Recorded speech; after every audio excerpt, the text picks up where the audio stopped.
বন্ধুরা, এর থেকে ভয়ানক রেল স্টেশন হয়তোবা বাংলাদেশে আর নেই। মেহেদি মেহেদি সব পালাও পালাও। এখন এখানে রাত্র হলে দেখা যায় ছায়া আনাগোনা করছে, এমনকি মানুষের কাছে শোনা গেছে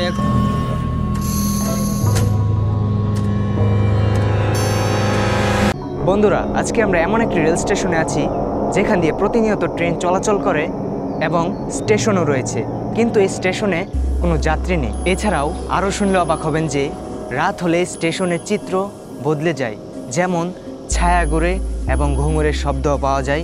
এখানে স্থানীয় মানুষের কাছ থেকে এটাও শুনতে পেরেছি, কিন্তু মানব চোখে সশরীরে কখনো ধরা পড়েনি। একসময় এই স্টেশনে শত শত যাত্রী ছিল।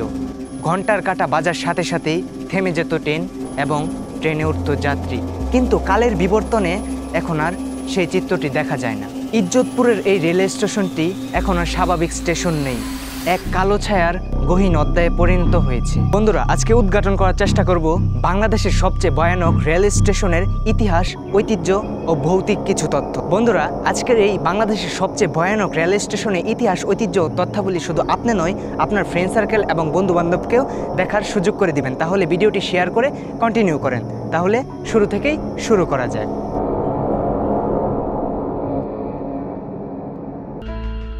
ইজ্জতপুর রেলওয়ে স্টেশন গাজীপুর জেলার শ্রীপুর উপজেলার একটি ভৌতিক রেল স্টেশন। যেই রেল স্টেশন 2013 সালের পর থেকে এই স্টেশনে আর কোনো যাত্রী আসেনি এবং কোনো ট্রেনও থামেনি। সরকারি কার্যক্রম না চলার কারণে ভৌতিক রেলওয়ে স্টেশন এবং অনৈতিক কাজের আস্থানা গড়ে উঠেছে এই ইজ্জতপুর রেলওয়ে স্টেশনে। আসসালামু আলাইকুম এভরিওয়ান, আমরা আছি এখন ইজ্জতপুর মানে গাজীপুরের ইজ্জতপুরের রেল স্টেশনে। এটি প্রায় 12 থেকে 14 বছর ধরে অব্যবহৃত হিসাবে পরিত্যক্ত আছে। বন্ধুরা, এখান থেকে মূলত ইজ্জতপুর রেল স্টেশনটি শুরু হয়েছে। ইজ্জতপুর জংশন এখান থেকে প্রায় হাফ কিলোমিটার দীর্ঘ এই পুরোটাই হলো ইজ্জতপুর রেল স্টেশন, কিন্তু দীর্ঘ 12 থেকে 14 বছর যাবৎ কোনো প্রকার যাত্রী না থাকার কারণে এই রেল স্টেশনটি বন্ধ করে দেওয়া হয় এবং সর্বশেষ পরিণত হয়েছে এই রেল স্টেশনটি বিভিন্ন ভয়ানক কর্মকাণ্ডের শিকার, যেমন মাদক দ্রব্য সেবন থেকে শুরু করে নির্যাতন, ধর্ষণ সহ সকল ধরনের খারাপ কাজ এখানে প্রতিনিয়ত হয়ে থাকে। এটা বন্ধ থাকার মূল কারণ হয়েছে এখানে যাত্রী শূন্যতা। এই এত সুন্দর রেল স্টেশনটি বন্ধ হয়ে যাওয়ার কারণেও স্থানীয় এমপি তিনিও আশ্বাস দিয়েছিল 2019 সালে এই রেল স্টেশনটি পুনর্নির্মাণ কার্যক্রম শুরু হবে, কিন্তু পরিপূর্ণ কার্যক্রমটি এখনও শুরু হয়নি। এছাড়াও আপনারা দেখতে পাচ্ছেন এই সাইড দিয়েও আরেকটি রেল স্টেশন মানে রেল লাইন রয়েছিল, কিন্তু এখান থেকে লোহা তুলে ফেলা হয়েছে। এখান থেকে তারপর এখান থেকে মানে দীর্ঘ এই লাইনটি যত দূর বয়ে গিয়েছে, রেল স্টেশনের রেল লাইন আরেকটি রয়েছিল, কিন্তু এগুলো বন্ধ করে দেওয়া হয়েছে এখানে যেহেতু যাত্রী ওঠা সম্পূর্ণভাবে নিষেধ। তো আমরা এখন আছি ট্রেনের যে সরকারি কার্যক্রম থাকে টিকিট কাটার, সেই ঘরগুলো একদম তালা দিয়ে পরিত্যক্ত করা আছে। তবে এগুলো দেখে মনে হচ্ছে এগুলো খোলা হয় এবং এগুলো মোটামুটি কাজের অবস্থায় আছে, এবং পার্শ্ববর্তী অন্য আরেকটা দেখতে পাচ্ছি সেগুলো সেম একই অবস্থায় আছে। এছাড়াও এখানে ঠিক 4টি রুম আছে, 4টি রুমের সেম অবস্থা, এবং দরজাগুলো প্রায় নষ্ট হয়ে গিয়েছে, ভেঙে ফেলেছে। এগুলো ভিতরে তেমন কিছু আছে কিনা সেটা ধারণা নেই, তবে বহুদিন যাবৎ হয়তো বা খোলা হয়নি। তো তারপর আপনাদেরকে যে দেখিয়েছিলাম রেল স্টেশনের লোহাগুলো তুলে ফেলা হয়েছে, দ্বিতীয় যেই লাইনটা ছিল অতীতে, সেই লাইনের কিছু কাঠ এখানে তুলে রেখে দেওয়া হয়েছে। এখান থেকে বোঝা যাচ্ছে যে পরবর্তীতে আবার এটি পুনর্নির্মাণ করার সম্ভাবনাও রয়েছে। এছাড়াও এটা মূলত ছিল টিকিট কাউন্টার। ওই সাইডে আপনারা দেখতে পাচ্ছেন এটা হলো টিকিট কাউন্টার, তবে সেগুলো বর্তমানে কোনো কাজে লাগছে না। শুধু সরকারি কাজ বলতে সরকারি এই কার্ডগুলো এখানে রেখে দেওয়া হয়েছে। এবং আপনাদেরকে যদি একটু উপর থেকে দেখানোর চেষ্টা করি, এখানে মোটামুটি 1 2 3 4 4টি হ্যাঙ্গারে মোটামুটি 200 কার্ড এখানে রয়েছে। এগুলো পরবর্তীতে হয়তোবা ব্যবহার উপযোগ্য যদি হয়ে থাকে তাহলে করবে, না হলে করবে না। বন্ধুরা, স্টেশনের পিছন সাইড দিয়ে এখন আপনাদেরকে দেখানোর চেষ্টা করছি। এখানে জানালা যেহেতু ভেঙে ফেলা হয়েছে, ভিতরের সাইডেও তেমন কিছু নেই, তবে শুধু লোহাগুলো পড়ে রয়েছে এবং কাঠ যেগুলো এখানে জানালা অথবা দরজার কাজে ব্যবহৃত করা হতো। এবং আপনারা দেখতে পাচ্ছেন এই জানালাটিও একদম ভেঙে ফেলা হয়েছে। এখানে আশেপাশে যে মানুষগুলো আছে, অতএব এলাকার মানুষ, তারাই হয়তো বা ভেঙেছে। অতএব এতদিন যদি একটি জায়গায় পরিত্যক্ত অবস্থায় থাকে তাহলে এটা ভেঙে যাবে, এটাই স্বাভাবিক। তবে এটি হলো মূলত মূল গেটটি, এখান দিয়ে প্রবেশ করা হতো। তবে এটিও মনে হয় এখন আর কার্যক্রম অবস্থায় নেই, মাকড়সার জাল দিয়ে পরিপূর্ণ আছে, এটিও নেই। তবে এই সাইডে তাদের যেই লোকোমাস্টারের ওয়াশরুমটি ছিল সেটিও এখন পরিত্যক্ত অবস্থায় আছে, হয়তো বা ব্যবহার করা হয়, তবে খুব স্বল্প অবস্থায়। খুবই ভয়ানক অবস্থায় বর্তমানে এই ইজ্জতপুর রেল স্টেশনটি রয়েছে। বন্ধুরা, ইজ্জতপুর জংশনের আরেকটি স্থাপনায় আমরা এখন যাচ্ছি। এই স্থাপনাটি দেখেই একদম ভয়ানক চিত্র আকারে রূপ নিচ্ছে। দেখেই মনে হচ্ছে বছরের পর বছর ধরে একদম পরিচর্যাহীনতায় আছে। আমার দেখেই সত্যি কথা ভয় লাগছে, এখানে সাপগোপও থাকতে পারে, কি হয় আল্লাহ ভালো জানে। চলেন যাই, ভিতরটা একেবারে পরিত্যক্ত। মেহেদি, মেহেদি, সব পালো পালো।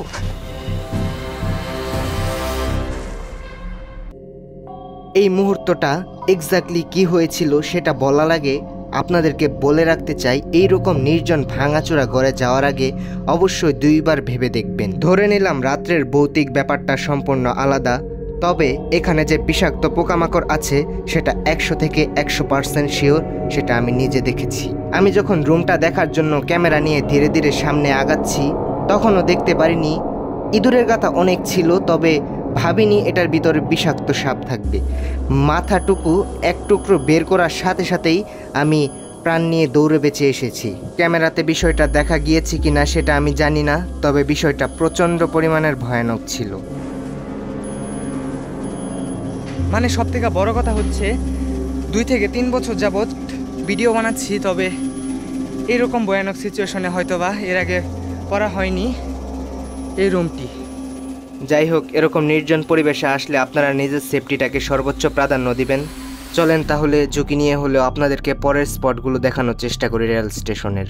বন্ধুরা, আপনারা দেখতে পাচ্ছেন কেবল আপনাদেরকে যেই রুমটি দেখালাম এই রুমের অবস্থা, মানে পিলারটা প্রায় ভেঙে 2 টুকরো হয়ে গিয়েছে। এটা যদি এই সাইডে চলে আসে একদম সম্পূর্ণ ভবনটি ধসে পড়বে। এই ভবনটি আশেপাশে যারা আছে তারাও অনেক রিস্কে থাকে, তো এই ভবনটিতে আপনারা যদি কখনো আসেন দেখার জন্য ভিতরে না ঢোকাটাই সবথেকে বুদ্ধিমানের কাজ হবে। বন্ধুরা, এছাড়াও আমরা দেখতে পাচ্ছি বর্তমানেও কিছু মোটামুটি ভালো স্থাপনা রয়েছে, যেমন এটাও কিন্তু রেল স্টেশনের একটি অংশ। তবে এটি মনে হয় 2015 অথবা তার কিছু আগে করেছিল, সে কারণে মোটামুটি চলছে। দেখতে পাচ্ছেন একদম কাজ ভেঙে জানালাটি নষ্ট করে ফেলেছে। তারপর আপনারা দেখতে পাচ্ছেন ভিতরে এসি আছে, কিন্তু এটা কখনো কি চলেছে কি না তাও সন্দেহ আছে। তবে যাই হোক, বর্তমান এই রেল স্টেশনটি যেই পুরনো ভবন ছিল, পুরনো স্থাপনাগুলো ছিল, সেগুলো একদম পরিত্যক্ত, সেগুলো আর কখনো ব্যবহার উপযুক্ত না। কিন্তু এই আশেপাশে 2টা যে রেল স্টেশনের ভবন আছে এগুলো কার্যক্রম করা সম্ভব পরবর্তীতে যখন এই রেল স্টেশনটি আবার পুনর্নির্মাণ করা হবে। বন্ধুরা, আমরা এখন এই 2 তলা ভবনটিতে উঠে দেখব এটাতে কি রয়েছে। পরিপূর্ণভাবেই বলা যায় এটি একটি ছাগলের আস্তানা হয়ে গিয়েছে। তবে এই টিটি রুমটিতে বর্তমান কী অবস্থায় আছে সেটাও দেখি। আপনারা দেখতে পাচ্ছেন এই জায়গাটিও সম্পূর্ণ একদম পরিত্যক্ত আছে। এখানে 2 তলা হলেও তবে এখানে কোনো পার্টিশন নেই, এখানে দাঁড়ানোর অথবা বসার মানে ট্রেনকে সিগন্যাল দেওয়ার কোনো অপশন নেই। অতএব এই জায়গাটিও হয়তো বা কাঠ অথবা সিমেন্ট দিয়ে কিছু একটা অবস্থায় ছিল, ঢালাইয়ের অবস্থায় ছিল, কিন্তু সেটিও বর্তমানে চোখে পড়ছে না। ট্রেন যখন স্টেশনে আসে সেই সময় যাত্রীরা যে যাত্রী ছাউনিতে বসে থাকে এবং টিকিট কাটা হয়, সেই টিকিট রুমের ছাদ এটি 1 তলা হলেও এটার উপরেও এরকম অবস্থায় হয়ে আছে যে একদম খারাপ এবং বাজে অবস্থায়, সিমেন্টের মেয়াদ প্রায় শেষ হয়ে গিয়েছে, ওরকম একটি অবস্থায়। চলেন তাহলে ওই স্টেশনের যাত্রী ছাউনি এবং টিকিটের রুমগুলো আপনাদেরকে দেখানোর চেষ্টা করি। বন্ধুরা, এখন মাত্র সকাল 11টা বাজে এবং এতটা নির্জন আমার দেখায় এর থেকে ভয়ানক রেল স্টেশন হয়তোবা বাংলাদেশে আর কোথাও আপনারা পাবেন না। এত খারাপ অবস্থায় বর্তমান এই রেল স্টেশনটি আছে। এটাই হলো মূলত সেই লোকোমাস্টারের রুমটি, যেখান থেকে মূলত কন্ট্রোল করা হতো ট্রেনের সকল ধরনের কার্যক্রম। কিন্তু পরিত্যক্ত অবস্থায় থাকার কারণে এটি ভেঙে চূর্ণ বিচূর্ণ হয়ে যাওয়ার পথে রয়েছে। আমি এখন ইজ্জতপুর রেল স্টেশনের অপোজিট সাইডে একটি বিশাল গাছ রয়েছে, তার ওই সাইডে মূলত কী আছে আপনাদেরকে সেটাই দেখানোর চেষ্টা করছি। চলেন তাহলে আস্তে আস্তে ভিতরে যাওয়া যাক। এই গাছটিও একটি ভৌতিক অবস্থার সংকেত দেয়। এই গাছগুলো অনেক পুরনো হওয়া সত্ত্বেও এখানে একদম নির্জন ঝিঝি পোকার আওয়াজ রয়েছে। শুনতে পাচ্ছেন ঝিঝি পোকার আওয়াজ। তবে সামনে হয়তো বা যাওয়াটা ঠিক হবে না। সেখানে দেখতে পাচ্ছেন জঙ্গলের ভিতরে নির্জন একটি রুম রয়েছে। আপনারা সেটি হয়তো বা অসামাজিক কার্যক্রম প্রচলন চলে।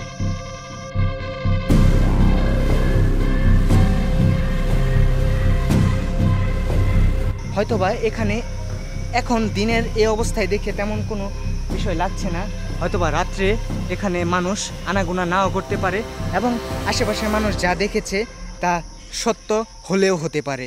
এছাড়াও এইগুলো যদি ভৌতিক অবস্থায় নাও হয়ে থাকে তাহলেও এখানে অসামাজিক কার্যক্রম যে চলে সেটা একদম রিয়েল।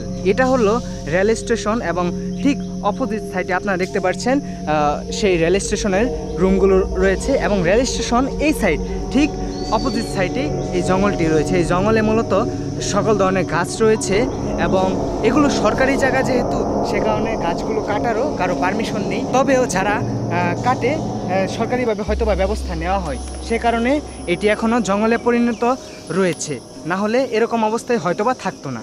বন্ধুরা, আমার এক বন্ধু মেহেদি, তার মাধ্যমে এই রেল স্টেশনের ঠিকানাটি আমি পেয়েছি।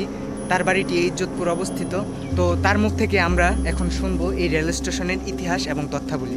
মেহেদি, বলো তো এই রেল স্টেশনের কী অবস্থা ছিল অতীতে এবং বর্তমানে কি আছে? এখানে অতীতে অনেক রেল আনাগোনা চলছিল, লোকেরও আনাগোনা ছিল, কিন্তু কালের পরিবর্তনে, সময়ের পরিবর্তনে এখানে মানুষ এখন আর আসে না, কিন্তু রেল ঠিকই আসে। এখন এখানে রাত্র হলে দেখা যায় ছায়া আনাগোনা করছে। মানে তুমি বলতে চাইতেছো যে এইখানে মানুষ প্রতিনিয়তই চলাচল করে কিন্তু কোনোভাবে রেল থামে না এবং পরিত্যক্ত হিসাবে বর্তমানে এই রেল স্টেশনটি আছে, এরকম কিছুই? জি জি। বন্ধুরা, ইতিমধ্যে আমরা দেখতে পাচ্ছি যে শ্রীপুর অর্থাৎ শ্রীপুর ময়মনসিংহের যেই রাস্তাটা আছে, লাইন আছে, সেই লাইন থেকে একটি মেল ট্রেন আসছে এবং ইজ্জতপুরে প্রবেশ করছে সেই ট্রেনটি আমরা দেখার জন্যই দাঁড়িয়ে আছি। এই ভয়ানক রেল স্টেশনে ট্রেন থামবে না, অবশ্যই চলে যাবে। ট্রেন ভর্তি মানুষ রয়েছে কিন্তু কোনো মানুষই এখানে আর নামবে না, যেহেতু নামার কোনো পারমিশন নেই। তো ট্রেনটাতে আপনারা দেখতে পাচ্ছেন উত্তরবঙ্গের প্রচুর মানুষ এই ট্রেনটা দিয়ে চলাফেরা করছে। তো দেখতে পাচ্ছেন যাকে যাকে মানুষ।